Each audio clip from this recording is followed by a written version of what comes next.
હર હર મહાદેવ, જય શ્રી કૃષ્ણ, ઓમ નમઃ શિવાય.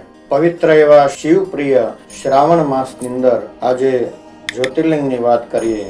જ્યોતિર્લિંગની મહત્તા તો આપણે બધા જ સનાતનીઓ ખૂબ જાણીએ છીએ અને અનેક જ્યોતિર્લિંગોના દર્શન પણ આપણે કરી લીધા હોય. તો એવા જ્યોતિર્લિંગની મહત્તા અને સૃષ્ટિ પર આ જ્યોતિર્લિંગનો પ્રભાવ એની વાત કરીએ. આ 12 જ્યોતિર્લિંગ છે એ 12 જ્યોતિર્લિંગ શિવ પુરાણ અને વાયુ પુરાણ ની અંદર આ 12 જ્યોતિર્લિંગ એ પૃથ્વીના 12 મુખ્ય ચક્ર સમાન છે. અને સૃષ્ટિ પર આ જ્યોતિર્લિંગોનો પ્રભાવ કેવો છે તો બોલે સૃષ્ટિ પર આ 12 જ્યોતિર્લિંગોનો પ્રભાવ, આ 12 જ્યોતિર્લિંગો મળી અને પૃથ્વી પર 5 મહાભૂતો છે, જે 5 તત્વ છે, પંચ તત્વ, આ પંચ તત્વનું સંતુલન બનાવી રાખે છે. પૃથ્વી, જળ, આકાશ, વાયુ અને તેજ, આ પાંચે તત્વોનું સંતુલન બનાવી રાખે છે. એટલે સૃષ્ટિ પર અતિવૃષ્ટિ, અનાવૃષ્ટિ, ભૂકંપ જેવી જે આપત્તિઓ છે એ બહુ ઓછા પ્રમાણમાં આવે છે.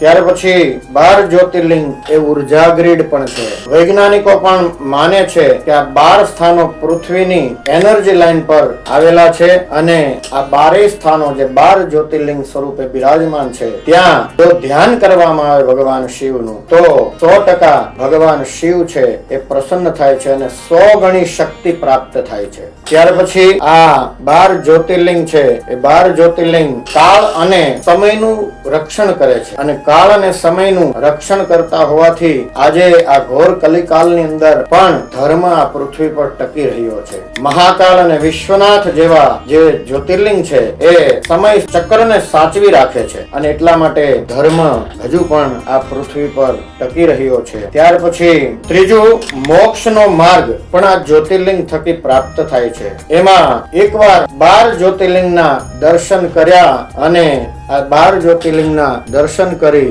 એને 7 જન્મના પાપની અંદરથી મુક્ત થવાય છે. એવું પણ મહાત્મ્ય આ જ્યોતિર્લિંગોનું છે. પુરાણિક અને શાસ્ત્રોની અંદર વર્ણવવામાં આવ્યું છે. 12 માંથી 5 જ્યોતિર્લિંગ એ મહારાષ્ટ્ર અને ગુજરાતની અંદર આવેલા છે અને એટલા માટે પશ્ચિમ ભારતને શિવનું કવચ કહેવામાં આવે છે.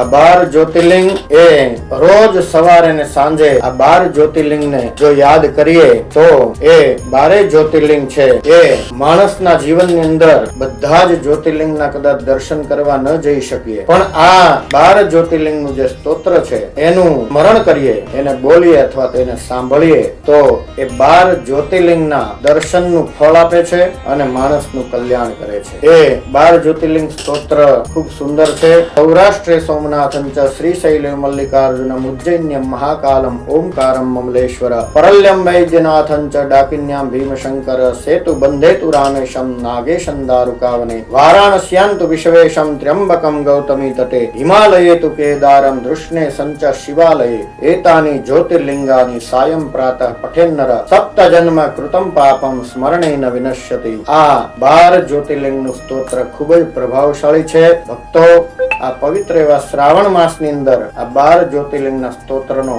પાઠ કરી શકો તો રોજે કરજો અને નહીતર કઈ પણ માધ્યમથી આ પાઠનું શ્રવણ કરી લેવું. ત્યાર પછી આ 12 જ્યોતિર્લિંગનું જે મહાત્મ્ય બતાવ્યું, મહત્વ બતાવ્યું અને સૃષ્ટિ પરનો એનો પ્રભાવ બતાવ્યો, આ આખો આનો સારાંશ એક જ છે કે આ 12 જ્યોતિર્લિંગ એ માત્ર મંદિર નથી, એ સૃષ્ટિના 12 ઉર્જાના કેન્દ્રો છે, જ્યાંથી શિવની જ્યોતિ આખા જગતની અંદર ફેલાય છે અને એ શિવની જ્યોતિ ફેલાય અને જીવોનું કલ્યાણ કરે છે. આ કલ્યાણકારી દેવ એ ભગવાન મહાદેવ છે અને મહાદેવનો આ પવિત્ર શ્રાવણ માસ ચાલે છે. તો આ જ્યોતિર્લિંગના બને તો દર્શન કરજો, નહીતર કીધું એ જ્યોતિર્લિંગના સ્તોત્રોનું શ્રવણ કરજો. આનાથી ભગવાન ભોલેનાથ સર્વનું કલ્યાણ કરશે. ઓમ નમઃ શિવાય.